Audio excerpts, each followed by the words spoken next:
नमस्कार दोस्तों। यह कहते हुए बड़ा दुख होता है कि हमारे हिंदुस्तान की शिक्षा और शिक्षा व्यवस्था आज एक उद्यम या बिजनेस बन चुका है और कुछ शैक्षणिक उद्यमी लोग इस हद तक गुजर चुके हैं कि हमारे हिंदुस्तान के बच्चे पढ़ें न पढ़ें, उनका जीवन रहे न रहे, बस उनको पैसे मिलने चाहिए, उनके बड़े बड़े अकाउंट में पैसे आने चाहिए बतौर फीस के रूप। तो इसी क्रम में दोस्तों हमारे हिंदुस्तान की एक हाईएस्ट स्टडी की हाईएस्ट संस्थान के बारे में हम उसकी एक कहानी को लेकर आए हैं, या यूँ कहिए कि उसके जड़ से लेकर शिखर तक के कहानी की आप लोगों तक पहुंचाने के लिए लेकर आया हूं। तो वीडियो में आखिरी तक बने रहें। एक संस्थान है जिसका नाम है राव IAS इंस्टीट्यूट। तो आज इस संस्थान के बारे में हम जानेंगे, कब स्टार्ट हुआ, इसकी हिस्ट्री क्या रही, इसके मालिक कौन हैं और इस संस्थान की कहानी आप लोगों के सामने क्यों लाए हैं, इस बारे में। कहते हैं कि 70 साल पुरानी इंस्टीट्यूट है यह, और इसके संस्थापक यस राव नामक एक होनहार शख्स थे जिन्होंने कुछ बच्चों को एक होटल के छोटे से कमरे में पढ़ाना स्टार्ट किया। वह सत्र था 1953 का, और तब से आज तक शिक्षा का कार्य चलता रहा और आगे चलकर उन्हीं के नाम पर इस संस्थान का नाम राव IAS कर दिया गया। तो दोस्तों आज यहाँ पर पहुँचने के बाद इसके चेयरमैन हैं VP गुप्ता और CEO अभिषेक गुप्ता, जो कि अभी दिल्ली पुलिस के हिरासत में हैं। हिरासत में क्यों हैं, इसकी कहानी आपको आगे समझ में आ जाएगी। और दोस्तों इस कोचिंग के या इस संस्थान के पॉपुलैरिटी का पता इस बात से लगाया जा सकता है कि इसकी शाखाएं दिल्ली, बेंगलोर और जयपुर जैसे बड़े बड़े महानगरों में स्थित हैं। संस्थान के सफलता के बारे में बात करें तो इस संस्थान से कई बड़े बड़े अधिकारी निकल कर आते हैं, जिसमें पूज्य दर्शनी 2018 बैच की टॉपर रही हैं, शुभांकर पाठक 2021 बैच के टॉपर रहे हैं, करिश्मा नायर 2020 बैच के टॉपर रही हैं, वहीं प्रियदर्शनी भट्टाचार्य 2017 बैच की हैं। दोस्तों इस संस्थान के फीस की बातें करें तो लगभग कुल मिलाकर 3 लाख के आसपास बताई जाती है। मिनिमम फीस जो बताई जा रही है इन्हीं के वेबसाइट के थ्रू बताई गई है, वो 1,80,000 के आसपास है। तो दोस्तों इस संस्थान के सभी शाखाओं में से एक शाखा की कहानी मैं लेकर आया हूँ, जो कि दिल्ली के राजेंद्र नगर की है। बीते 27 जुलाई के शाम कुछ यूँ हुआ, या यूँ कहें प्राकृतिक या मानवीय संसाधनों के अव्यवस्था के कारण एक घटना घटती है।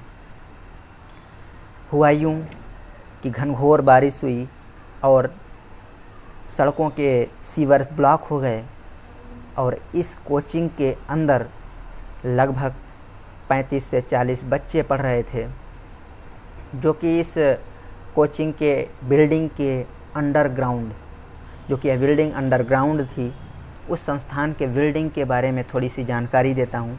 वह बिल्डिंग जो कि एक अंडरग्राउंड बिल्डिंग है, अब उसके पास लीगल नोटिस है, अंडरग्राउंड का लीगल नोटिस है कि नहीं है इसकी तो कोई जानकारी नहीं है, परंतु छात्रों का आरोप है कि अंडरग्राउंड के लिए उन्होंने कई बार कंप्लेन किया और ऐसी घटनाएं उनके साथ 1-2 बार और भी हुई हैं। दोस्तों अब आते हैं उस कहानी के ऊपर, और वहाँ का उस एरिया का जितना भी पानी था वह एक जगह एकत्रित हुआ।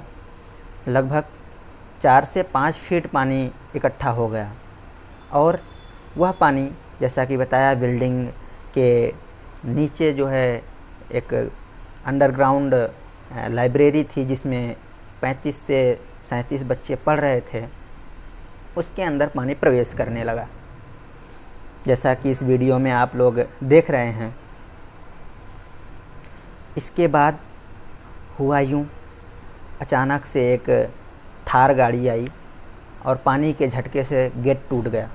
गेट टूटने के पश्चात पानी अचानक से एक साथ जाने लगा और उन बच्चों को पता नहीं लगा। इसमें से कुछ बच्चे निकल गए और 3 बच्चे फंस गए, जिनकी मृत्यु हो गई। मृतक छात्र नवीन डाल्विन, जो कि केरल के रहने वाले थे, बहुत ही होनहार थे। उन्होंने 8 महीने से उस कोचिंग में पढ़ाई कर रहे थे और JNU से PhD भी कर रहे थे। श्रेया यादव UP की थी और तान्या सोनी, ये तीनों बच्चे पढ़ाई करते हुए अपने काम में या अपने जिम्मेदारियों के साथ मसरूफ़ रहते हुए अपना जीवन को खो दिया। हालांकि इस पर संस्थान ने शोक संवेदनाएं समर्पित की है और आजीवन उनके फैमिली के साथ खड़े रहने का भी फैसला लिया है। ये निभाते कितना है ये तो इनके ऊपर निर्भर करता है, परंतु ऐसा इन्होंने घोषणा पत्र जारी किया है। और अब बच्चे वहाँ पर प्रदर्शन कर रहे हैं कि संस्था के पास इस बिल्डिंग की अंडरग्राउंड के लिए कोई भी सरकारी परमिशन नहीं है, फिर भी ये अवैध तरीके से इस संस्थान के अंडरग्राउंड में स्टडी करवा रहे हैं। हालांकि ऐसा भी बताया जा रहा है कि दिल्ली के तमाम बड़ी बड़ी कोचिंगों में अंडरग्राउंड में लाइब्रेरी की प्रावधान किया गया है, जबकि यह पूर्ण रूप से इलीगल है। वो बच्चे इस बात पर प्रदर्शन कर रहे हैं कि वो 1 से 2 बार इनके साथ ऐसा इंसिडेंट हुआ और उन्होंने इसकी कंप्लेंट भी की, बट उनकी कोई सुनवाई नहीं हुई और जिसका खामियाजा आज उन 3 बच्चों को भुगतना पड़ा, उन 3 बच्चों के फैमिली को भुगतना पड़ेगा आजीवन। दोस्तों, मैं बिल्कुल भी नहीं कहता कि आज शिक्षा का स्तर है वो एक उद्यम के रूप में जाना जा रहा है, लेकिन जिस तरीके से पैसे लिए जा रहे हैं उस तरीके की फैसिलिटी नहीं देना ये गलत बात है। बच्चों के साथ यह अनुचित बर्ताव किया जा रहा है। दोस्तों, आप लोग क्या समझते हैं हिंदुस्तान के इस बढ़ती नवीन शैक्षणिक व्यवस्था पर? आप लोग अपने राय कमेंट बॉक्स में दीजिए।